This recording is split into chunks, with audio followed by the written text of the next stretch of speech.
Bonjour. Mike et Chris ont voté contre le Brexit, mais aujourd'hui, ils doivent faire avec. Ça, c'est très français, n'est-ce pas, le café?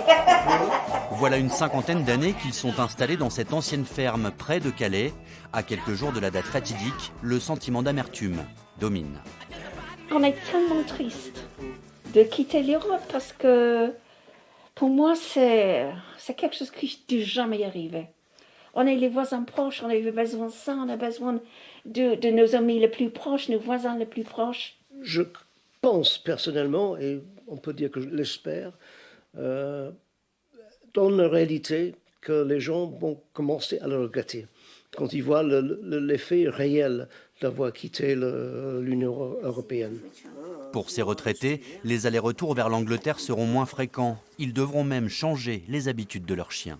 Si on veut les porter avec nous en Angleterre, il faut que maintenant on commence à faire nos papiers 4 mois en avance pour faire tous les vaccins nécessaires.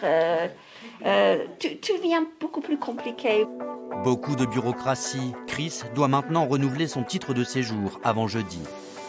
Le temps presse aussi pour Christina, dernier jour pour clôturer son compte bancaire en Angleterre à la demande express de sa banque.